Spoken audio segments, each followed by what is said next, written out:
భారత్ మాతాకి జై.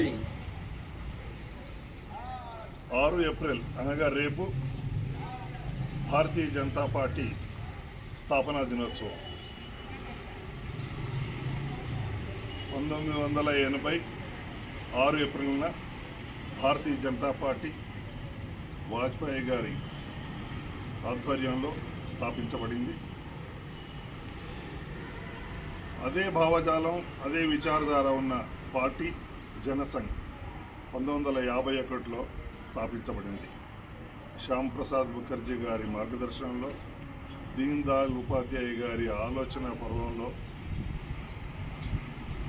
సమాజంలోని చివరి వరుసలో ఉన్న చిట్ట చివరి వ్యక్తికి ప్రజాస్వామ్య ఫలితాలు చెందాలనే ఒక సంకల్పంతో మొదలైన పార్టీ జనసంఘ్. అదే భావజాలంతో, అదే విచారధారతో, అదే ఆలోచనలతో పుట్టిన పార్టీ భారతీయ జనతా పార్టీ. ఇది 47వ స్థాపనా దినోత్సవం. అదే జనసంఘ్ అయితే 76వ దినోత్సవం. మిత్రులారా, భారతీయ జనతా పార్టీ కార్యకర్తలారా, 1980లో మొదలైన మన పార్టీ దినదినాభివృద్ధి చెందుతూ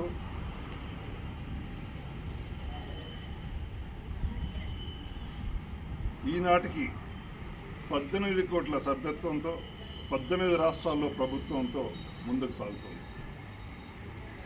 ఈ ప్రయాణం ఇంకా సర్వవ్యాప్తి చెంది ప్రతి ఎన్నికల్లో కూడా, ప్రతి నియోజకవర్గంలో కూడా 51% ఓట్ల శాతం వరకు ఎదగాలి. అలా ఎదిగి భారతదేశంలో పటిష్టమై వికసిత్ భారత్ యొక్క లక్ష్యాన్ని 2047కి మనం చేరుకోవాలి. వివేకానంద గారి కళలు విశ్వగురుగా మారి సహకారం చెందించాలి. నరేంద్ర మోదీ గారి మన వికసిత్ భారత్ లక్ష్యం మనకు చివరి లక్ష్యంగా ముందు పెట్టుకుని ఉండవలసిన బాధ్యత ప్రతి ఒక్క కార్యకర్త పైన ఉంది. మీ అందరికి కూడా స్థాపనా దివస్ యొక్క శుభాకాంక్షలు తెలియజేస్తున్నాను. భారత్ మాతాకి జై. భారత్ మాతాకి జై. భారత్ మాతాకి జై.